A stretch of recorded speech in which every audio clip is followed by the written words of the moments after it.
దేవుని నామానికి మహిమ కలుగును గాక. హల్లెలూయా.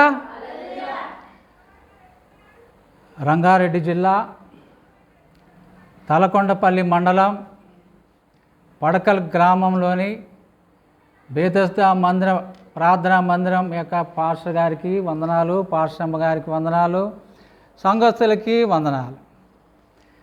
మరి చక్కని ఆరాధనలో పాల్గొన్నాం. అందుని బట్టి దేవునికి స్తుతులు అర్పిద్దాం. హల్లెలూయా, హల్లెలూయా. దేవుని వర్తమానంలోనికి వెళ్దాం. యోహాను సువార్త 14వ అధ్యాయము 6వ వచనం. యోహాను సువార్త 14:6. తీసిన వారు బిగ్గరగా చదవండి.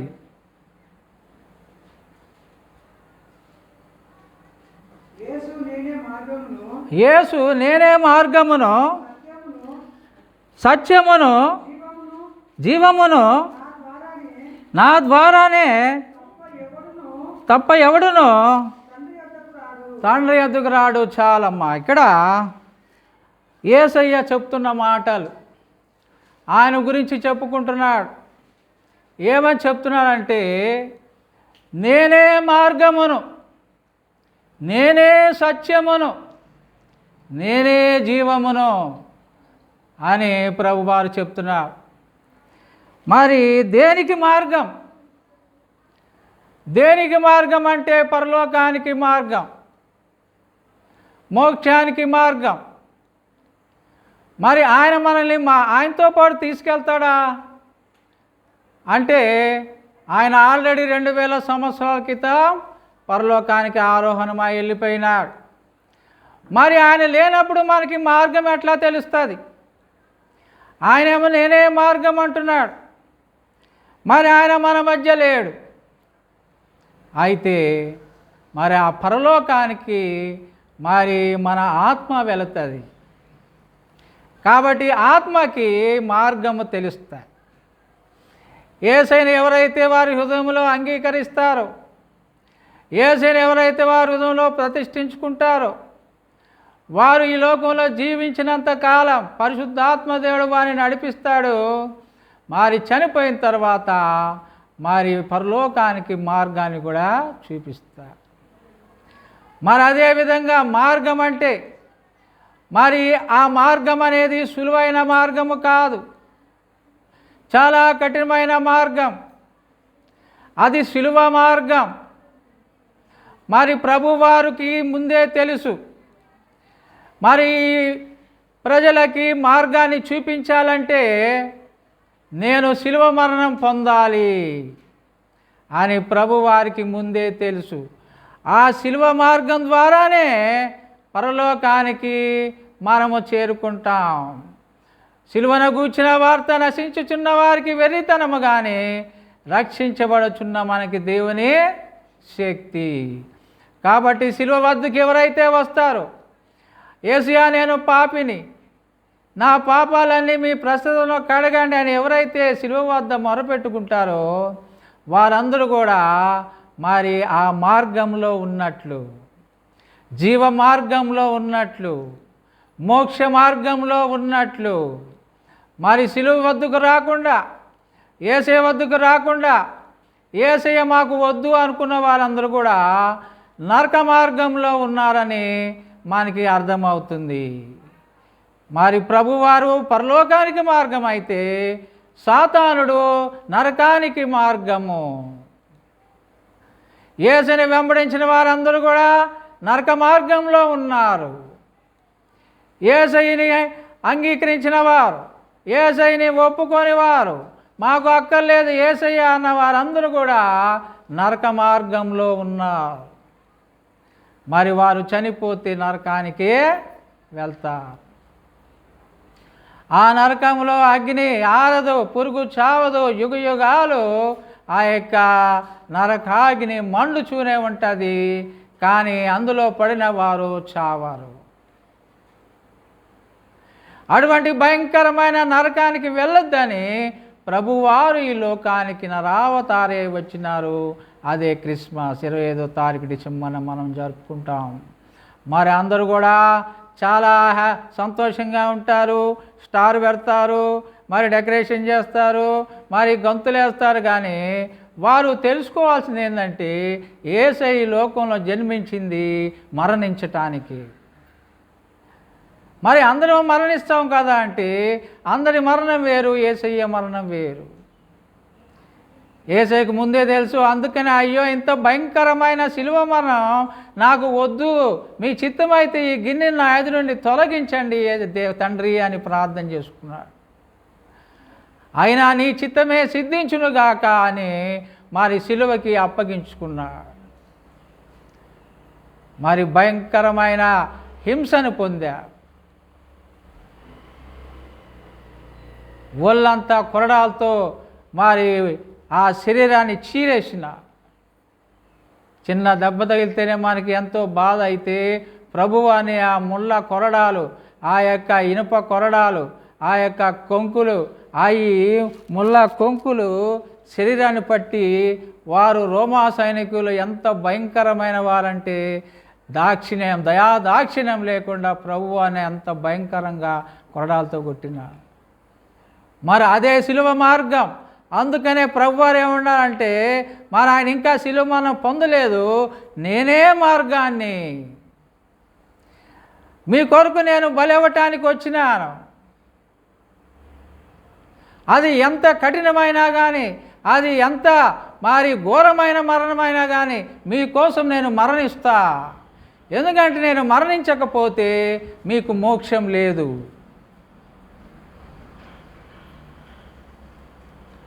ఎందుకంటే యేసు రక్తం ప్రతి పాపం నుండి మనల్ని పవిత్రులుగా చేయను. కాబట్టి యేసయ్య మన కొరకు రక్తము చిందించటానికి ఈ లోకానికి వచ్చినాడు. మరి చేతుల్లో ఆ మేకులు కొట్టినప్పుడు అందులోంచి రక్తము కారి చిన్న పిన్నీసి గుచ్చుకుంటేనే మనకి ఎంతో బాధ. ఆ మేకులతో సిలువకి మరి వేలాడదీసినాడు. కాళ్ళల్లో మేకులు కొట్టాడు. ముళ్ళ కిరీటం పెట్టి అక్కడ అదిమినప్పుడు తలలోంచి రక్తం కారి బల్లె పోటు పొడిచినప్పుడు మరి ఆ గుండెల్లో ఉన్న మిగిలిపోయిన రక్తము నీళ్లు కూడా కాని. కాబట్టి ఆఖరి రక్త పట్టు వరకు కూడా ఆయన చిందించటానికి వచ్చినాడు. కాబట్టి ఆయన ఏమంటున్నాడంటే నేనే మార్గాన్ని, మీకోసం నేను ఎంతటికైనా మరి నేను విధేయత చూపుతాను అని ప్రభువారు మార్గాన్ని ఏర్పాటు చేసిన. అంతకుముందు అయితే గొర్రెల్ని బలిచ్చేవాళ్ళు, మేకల్ని బలిచ్చేవాళ్ళు, కోడల్ని, ఎడ్లని, గొడ్లని, మరి ఇంకా పక్షుల్ని, పావురాల్ని బలిచ్చేవారు. అయితే యేసయ్య ఏమన్నా అంటే ఒక్కసారి నేను బలైపోతా అని మన కొరకు మార్గం ఏర్పాటు చేయటానికి, ఆ పరలోక మార్గాన్ని ఏర్పాటు చేయటానికి, ఆ మోక్ష మార్గాన్ని ఏర్పాటు చేయటానికి యేసయ్య మరి లోకానికి ఒక శిశువుగా జన్మించినాడు. మనకి మార్గాన్ని ఏర్పాటు చేసినాడు. మన దేవుడు ఎంత మంచి దేవుడు, మనల్ని అంతగా ప్రేమించినాడు. శిలువ మనం పొందినంతగా ప్రేమించినాడు. అయ్యో నా బిడ్డ నరకానికి వెళ్ళొద్దు, నేను నా బిడ్డని ఎంతో ప్రేమిస్తున్నాను, పరలోకంలో నాతో పాటు ఉండాలి అని ఆయన అంత కఠినమైన నిర్ణయాన్ని తీసుకొని మన కొరకు బలైపోయినాడు. అందుకని ఆయన ఏం చెప్తున్నా అంటే నేనే మార్గాన్ని. మరి ఆయన అంత భయంకరమైనటువంటి శిలువ మరణం పొంది మనకి మార్గం ఏర్పాటు చేసినప్పుడు మనము కూడా ఇతరులకి ఆ మార్గాన్ని చెప్పాలి. మనం మరి ఎంతమందికి చెప్తున్నామో లేదో తెలియదు. అయ్యా నా యేసయ్య నా కోసం ఇంత భయంకరంగా చనిపోయిండయ్యా, మోక్షానికి మార్గం వేయటానికి నీ కోసం కూడా మార్గం వేసినాడు, నువ్వు కూడా మార్గంలోకి రావాలి. నువ్వు ఆ మార్గంలోకి రాకపోతే నరకానికి వెళ్తావు. అక్కడ మరి ఆరని అగ్ని, మరి పురుగు సావదు, అగ్ని ఆరదు. అయ్యా నువ్వు నా స్నేహితురాలుగా నేను చెప్తున్నా, నా స్నేహితుడిగా చెప్తున్నా, మోక్ష మార్గంలోకి రా. యేసయ్య నీ కోసం అంత భయంకరమైన శిలువను పొందినాడు అని మనం బ్రతిమలాడాలి. మన పొరుగువారిని, మన స్నేహితుల్ని, మన బంధువుల్ని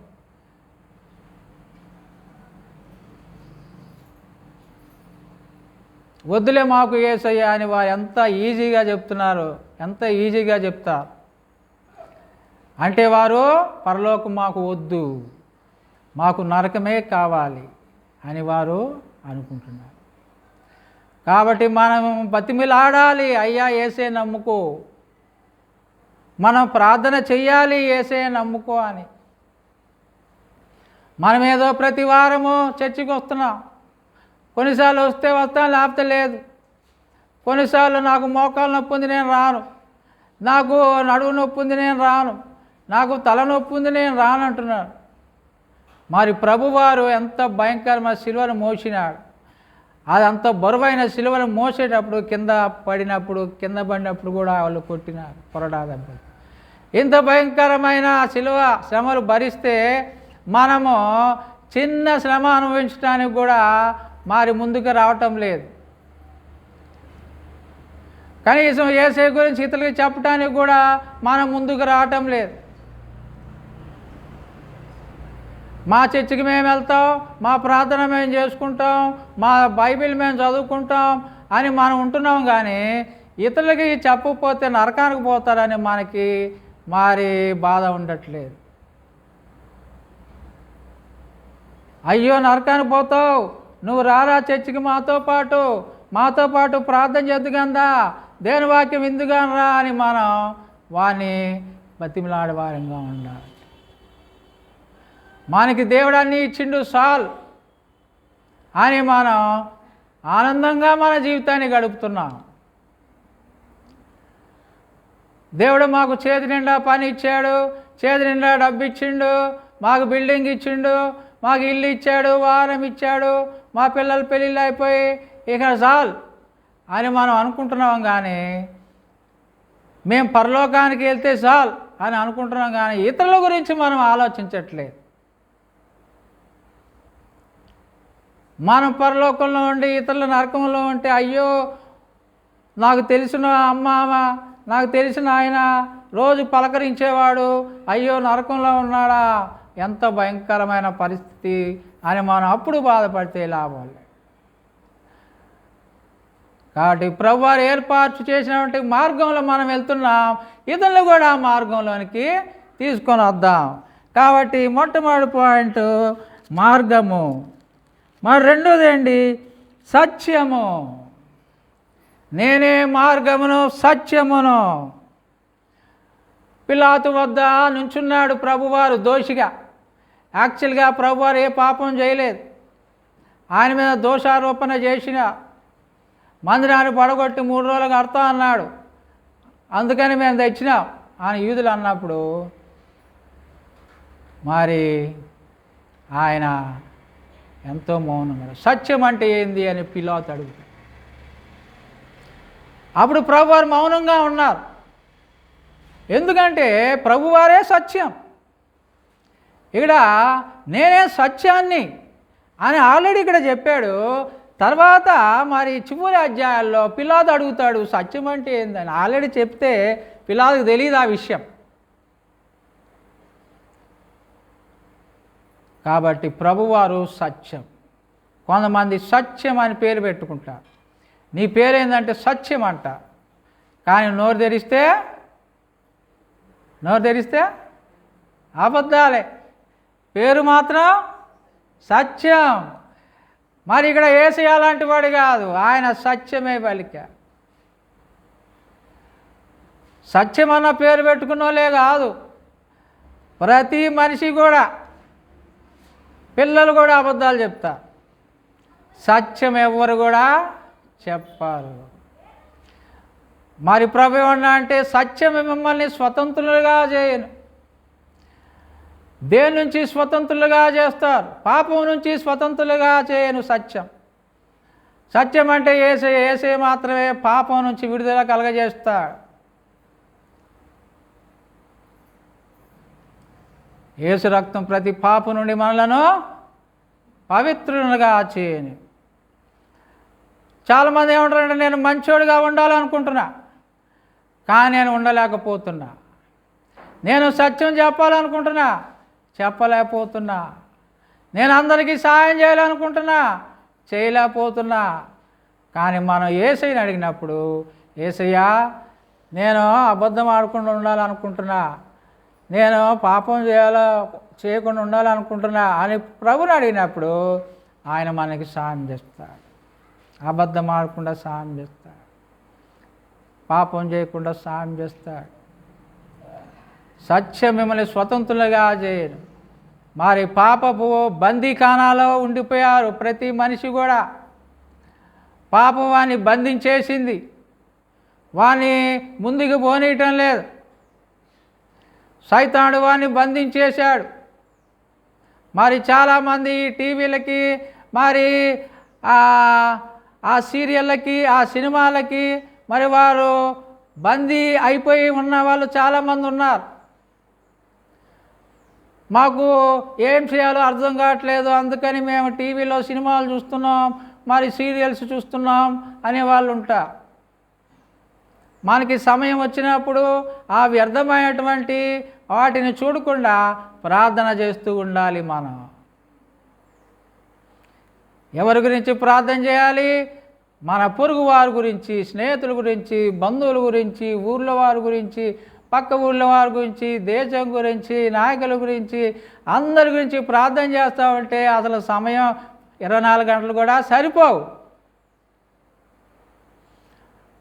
అయ్యో మాకు టైం సరిపోవట్లేదు, ఇంకా మేము సీరియల్ ఎప్పుడు చూస్తాం, టీవీ ఎప్పుడు చూస్తాం, సినిమాలు ఎప్పుడు చూస్తాం అని వారు అంటారన్నమాట. కాబట్టి ప్రభువారు మరి మనల్ని ఆ బందీఖానా నుంచి విడుదల చేస్తాడు. అందుకోసం ఆయన ఈ లోకానికి వచ్చినాడు. కాబట్టి నేనే సత్యం అన్నాడు. సత్యం అంటే ఏంటంటే దేవుని తెలుసుకోవడమే సత్యం. దేవుడు తప్ప మిగతాయి తెలుసుకుంటే అది అసత్యం. చాలామందికి దేవుడు తప్ప మిగతాయన్నీ తెలుస్తాయి. చాలామందికి దేవుడు అక్కర్లేదు, డబ్బు బాగా సంపాదించాలి, బాగా చదువుకోవాలి, బాగా చదువుకుంటే మంచిదే, కానీ దేవుణ్ణి పక్కన పెట్టద్దు. ఆదివారాలు సెలవిస్తారు. ఎందుకు సెలవిస్తారంటే చర్చికి పొమ్మని. మరి ఆదివారాలు కూడా పని చేస్తే మనకి డబ్బులు వస్తాయి కదా, కూలి డబ్బులు వస్తాయని చాలామంది అనుకుంటారు. ఆదివారం అనేది పరిశుద్ధ దినంగా మనం ఆచరించాలి. కాబట్టి మనకి ఏమీ తెలియకపోయినా దేవుడు ఒక్కడు తెలిస్తే చాలు. ఎందుకంటే ఆయన అన్నీ అనుగ్రహించేవాడు, అన్నీ ఇచ్చేవాడు. మనుషుడు రొట్టె వల్ల మాత్రము కాదు కానీ దేవుని నోటి నుండి వచ్చి ప్రతి మాట వలన జీవించును అని వాక్యం సెలవిస్తుంది.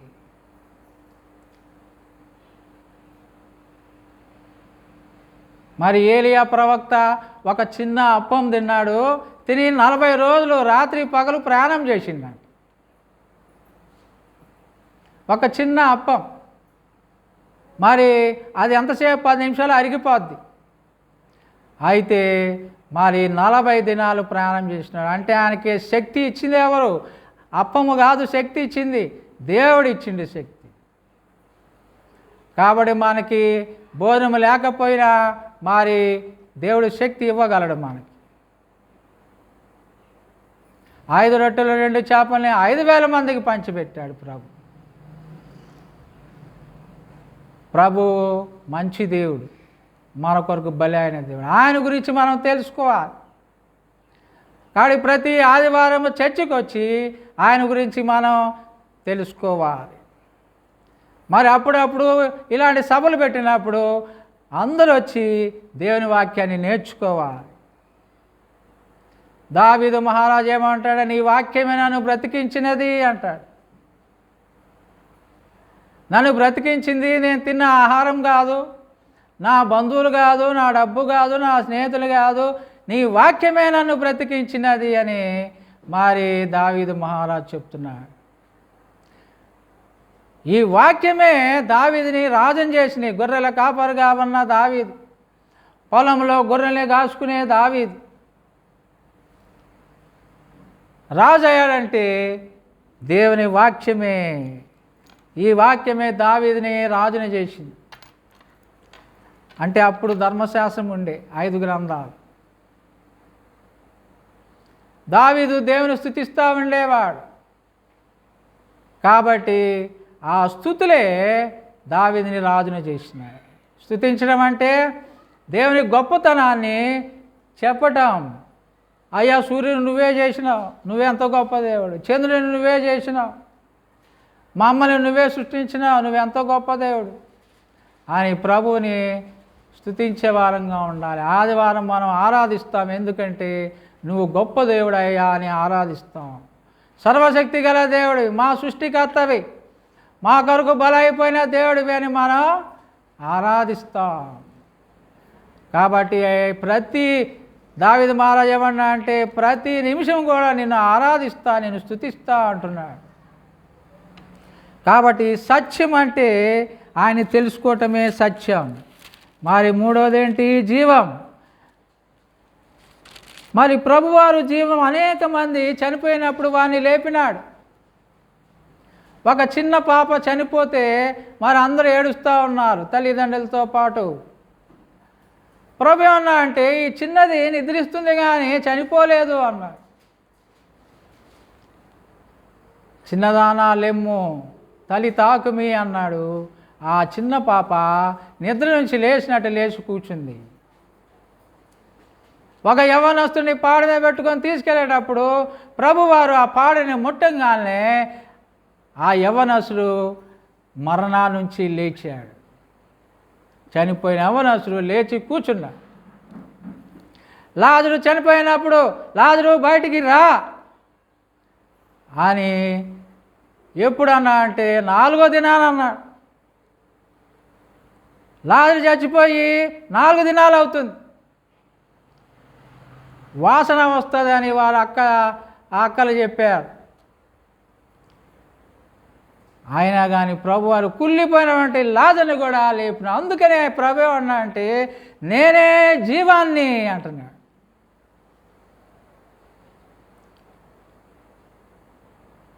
నా చేతిలో ఉంది, జీవం మరణములు నా చేతిలో ఉన్నాయి.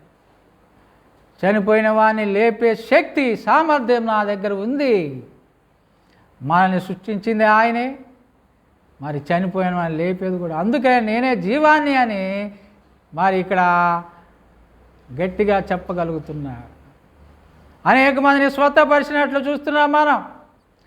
కుష్ఠరోగాన్ని స్వస్థపరిచిన, నడుము వంగిపోయిన స్త్రీని స్వస్థపరిచిన, 12 సంవత్సరాల నుంచి రక్తస్రావంతో బాధపడే స్త్రీని స్వస్థపరిచిన, గుడ్డివాణ్ణి, కుంటివాణ్ణి, గూరివాణ్ణి, మోగవాణ్ణి, చెవిటివాణ్ణి, అవిటివాణ్ణి అందరినీ కూడా ఆయన స్వస్థపరిచిన. వారికి జీవాన్ని ఇచ్చిన, వారికి మరో లైఫ్ ఇచ్చాడు దేవుడు ప్రభు. కాబట్టి మనకు కూడా ఆయన జీవం. మరి మనం కూడా చాలాసార్లు నిరుత్సాహంతో ఉంటాం, నీరసంగా ఉంటాం. యేసయ్యా అని మనం నోరు తెలిసి పరిగితే మనకి బలాన్ని ఇస్తా. యేసయ్య నాకు కొంచెం నీరసంగా ఉంది అంటే యేసయ్య శక్తిని ఇస్తా. మరి అనేక మంది ప్రభు మీద ఆధారపడే వాళ్ళు ఉంటారు. అయితే చాలామంది క్రైస్తవుల్లో కూడా మరి డాక్టర్ మీద ఆధారపడేవారు ఉంటారు, గోళీల మీద ఆధారపడే వాళ్ళు ఉంటారు, మందు బిళ్ళల మీద ఆధారపడే వాళ్ళు ఉంటారు. అయ్యో జ్వరం వచ్చిందా, గోళీ వేసుకో, నాకు గోళీ వద్దు, మందు బిళ్ళ వద్దు, ఏదొద్దు, నాకు యేసయ్య ఉన్నాడు, యేసయ్య నాకు జ్వరం తగ్గించు అని మనం యేసయ్యకి మొరపెట్టినప్పుడు ఆయన ముట్టి మనల్ని స్వస్థపరుస్తాడు. అది జ్వరం కావచ్చు, ఒళ్ళు నొప్పులు కావచ్చు, దగ్గు కావచ్చు, ఏదైనా కావచ్చు. అది బీపీ కావచ్చు, షుగర్ కావచ్చు, క్యాన్సర్ కావచ్చు, టీబీ కావచ్చు, ఏదైనా విశ్వాసంతో యేసయ్య నన్ను స్వస్థపరచు అన్నప్పుడు యేసయ్య మనం స్వస్థపరచబడమంటాం. యేసయ్య నాకు ఏ రోగం రావద్దయ్యా అని మనం యేసయ్యని అడిగితే యేసయ్య మనకి ఏ రోగాన్ని కూడా రానియ్యడు. యేసయ్య నాకు బీపీ రావద్దు, షుగర్ రావద్దు, ఒళ్ళు నొప్పులు రావద్దు, మోకాళ్ళ నొప్పులు రావద్దు, నాకు నేను ఆరోగ్యంగా ఉండాలి, 100 సంవత్సరాలు నేను ఆరోగ్యంగా ఉండాలని యేసయ్యని అడిగితే యేసయ్య ఇవ్వడమ్మా? తప్పకుండా ఇస్తాడు. కానీ ఎవరు అడగరు. అయ్యా నాకు నడుము నొప్పి వస్తుందయ్యా, ఆసుపత్రికి పోతున్నా, దవాఖానాకి, ఒకటే మోకాళ్ళ నొప్పులు అయ్యా, తీపిగా ఉన్నాయి మోకాళ్ళ, కూర్చుంటే నొప్పి, నుంచుంటే నొప్పి. మోకాళ్ళ నొప్పులు ఎలా ఉంటాయి? కూర్చొని ఇవ్వవు, నుంచొని ఇవ్వవు. మరి మన యేసయ్య చనిపోయి 3వ దినాలు లేచాడు, ఇప్పుడు సజీవుడిగా ఉన్నాడు. యేసయ్య నాకు మోకాళ్ళ నొప్పులు తీసేయ్యా, ఆయన పరలోక వైద్యుడు, వైద్యులకు వైద్యుడు, ప్రభు తీసేస్తాడు. చనిపోయిన వారిని లేపిన దేవుడు, కుళ్ళిపోయిన శవాన్ని లేపిన యేసయ్య మనకి ఆరోగ్యం ఇవ్వడా? మరి ఎవరికి యేసయ్య గుర్తురాడు? ఏ అనారోగ్యం వచ్చినా డాక్టర్, ఎక్కడ పోతున్నా, దవాఖానకు పోతున్నా, ఆసుపత్రికి పోతున్నా, ఇక్కడ ఊళ్ళో పక్క ఊళ్ళో మరి చిన్న ప్రైమరీ సెంటర్, హెల్త్ సెంటర్ ఉందంటే అక్కడికి పోతున్నా. అక్కడికి వెళ్ళాల్సిన అవసరమే లేదు. మన పరలోకపు వైద్యుడు మనతోనే ఉన్నాడు. యేసయ్యని అడిగితే మన ప్రార్థన ఆలకించడా? ఆలకిస్తాడు. యేసయ్య ఎప్పుడు ఆరోగ్యంగా ఉండాలి, గంతులేస్తూ ఉండాలి, సంతోషంగా ఉండాలంటే ఓకే అంటాడు యేసయ్య. అంతేగాని నువ్వు ఎప్పుడు ముక్కుతూ మూలుగుతూ ఉండాలని యేసయ్య ఎప్పుడు కోరుకోడు. కాబట్టి ఆయన జీవం. అందుకని యేసయ్య ఏమన్నాడు? నేనే జీవాన్ని, నేనే డాక్టర్ని, నేనే స్వస్థపరిచేవాడిని. మరి మనం ఆయన్ని గుర్తు చేసుకునే వారంగా మనము ఉండాలి. కాబట్టి ఫస్ట్ పాయింట్ నేనే మార్గాన్ని, సెకండ్ పాయింట్ నేనే సత్యాన్ని, థర్డ్ పాయింట్ నేనే జీవాన్ని. మరి ఇంకొకటి 4వది కూడా చూసుకుందాం. మనం 4వది కూడా చూసుకొని మనము ముగించుకుందాం.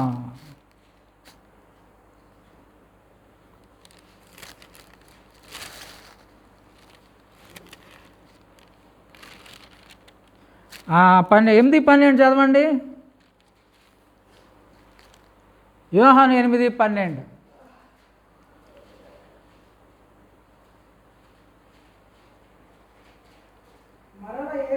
మరలా యేసు నేను లోకమునకు వెలుగును, నన్ను వెంబడించువాడు చీకటిలో నడవక జీవపు వెలుగు కలిగి వీడునని వారితో చెప్పాను. కాబట్టి ఇక్కడ 4వ మాట, 4వ పాయింట్ ఆయన ఏమంటున్నా అంటే నేను లోకానికి వెలుగుని. సూర్యుని దేవుడు 4వ దినాన తయారు చేసినాడు. చంద్రుని 4వ దినాన సృష్టించినాడు. ఆది యందు దేవుడు భూమి ఆకాశమును సృష్టించిన. మొట్టమొదటి దేవుడు భూమిని సృష్టించినాడు. మరి అప్పుడు వెలుగు ఇవ్వటానికి సూర్యుడు లేడు.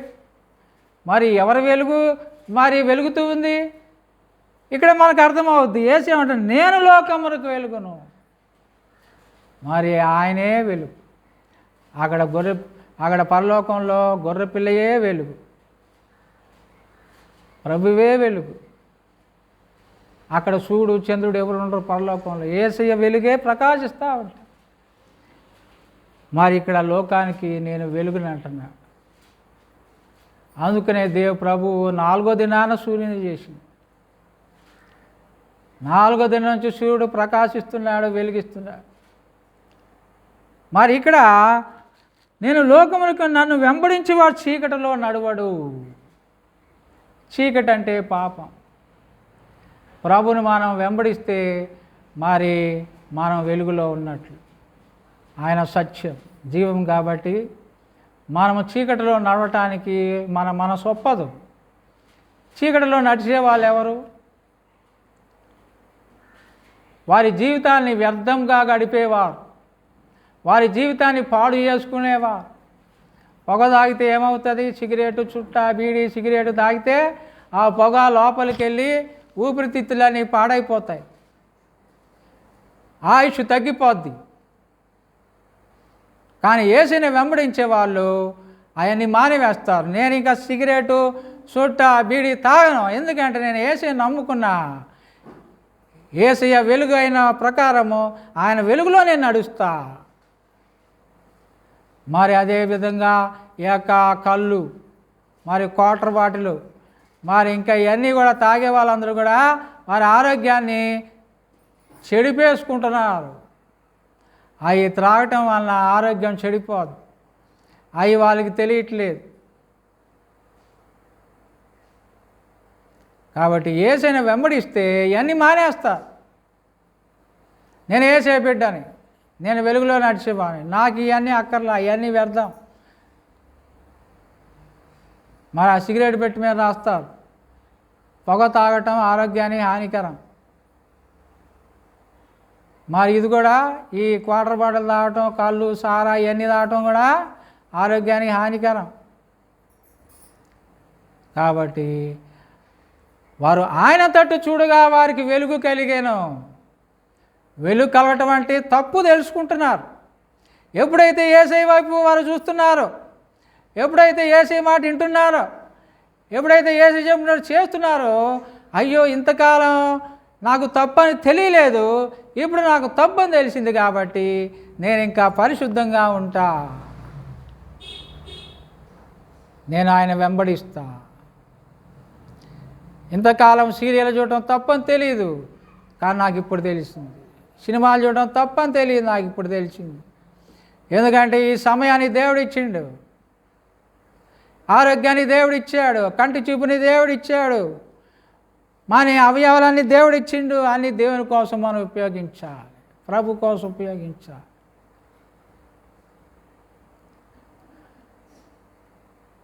కాబట్టి ఆయన వెలుగులో ఉన్న ప్రకారం మనం కూడా వెలుగులో నడుద్దాం. ఇవన్నీ కూడా ఆయన మాటలు, మనం రోజు ఆయన మాటలు చదువుకోవాలి. అప్పుడు మనం పరిశుద్ధంగా జీవిస్తాం.